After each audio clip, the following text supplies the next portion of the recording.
जय श्री कृष्ण। राधे राधे दोस्तों, आप लोग कैसे हैं? आपके लड्डू गोपाल कैसे हैं? आज मैं एक कहानी बताऊंगी श्री कृष्ण भगवान की और उनके दोस्त सुदामा जी की।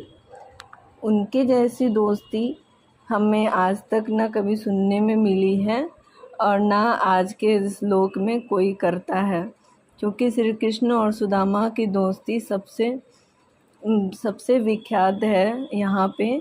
और हम कहानी में जो आपको उनकी दोस्ती के बारे में बताने वाले हैं।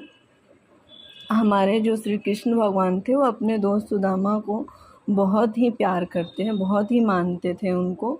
और सुदामा जी बहुत ही गरीब थे।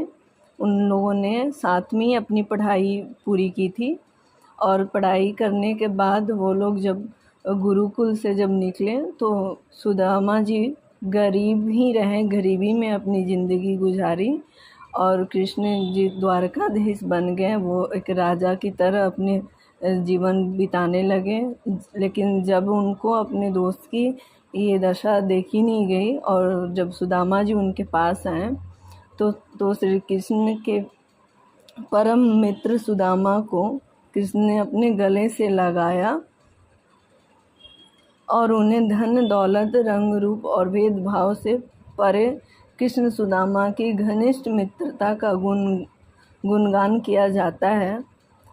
तो ये बाल्य अवस्था में कृष्ण और सुदामा एक साथ एक ही गुरुकुल में शिक्षा ग्रहण करते थे।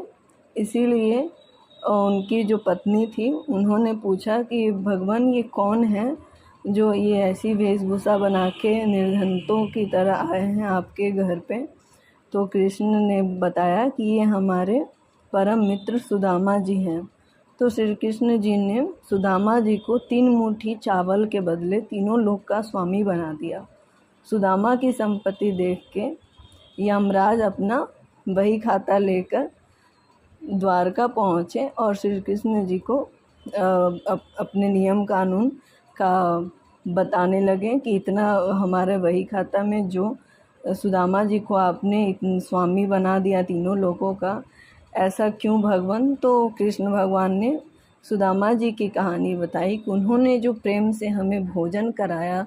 मित्रता हमारी है, मित्रता में बहुत लोग बहुत कुछ कर देते हैं, लेकिन जो उनको प्रेम से भोजन भी करा दे तो वो उनका बहुत बड़ा ऋणी हो जाते हैं। इसलिए कृष्ण भगवान ने उनको वो 3 मुट्ठी चावल के बदले तीनों लोगों का स्वामी बना दिया और सुदामा जी को धन्य धान्य से संपत्ति से भरपूर उनके जीवन को अच्छा बना दिया। इसलिए वो जीवन में अपने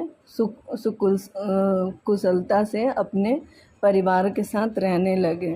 तो ऐसी मित्रता की कहानी सुन के जहाँ यमराज जी भी चौकन्ने हो गए कि ऐसी मित्रता भी होती है और हमारे यहाँ पे ऐसी मित्रता देखने को मिलती नहीं है। हमारे इस जीवन में, इस कलयुग में आपको ऐसे मित्र कहाँ मिलेंगे। जो भी आपको मित्र मिले उनको ज़रूर आप संभाल के रखिएगा, क्योंकि मित्र बहुत ही इम्पोर्टेंट होते हैं हमारे इस जीवन में। और मित्र ऐसे मिलते भी नहीं हैं जैसे हमारे सुदामा जी थे। तो सुदामा की मित्रता और श्री कृष्ण की मित्रता एक गरीब से एक अमीर की भी कहानी है कि अमीर और गरीबी में कुछ नहीं रखा है। दोस्ती तो हमें किसी से भी हो जाती है और सच्चे दोस्त किसी भी रूप में आपको मिल जाते हैं। तो ये मेरी छोटी सी कहानी, मेरे मुँह ज़बानी आपको कैसी लगी दोस्तों, आप लोग कमेंट में ज़रूर बताइएगा। मैंने अपने भाव रखे हैं और ये हमारे कृष्ण भगवान और सुदामा जी की मित्रता की कहानी में बहुत सारे गुण हैं।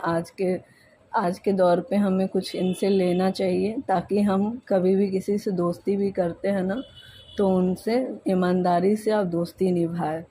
तब तक के लिए जय श्री कृष्ण। राधे राधे दोस्तों।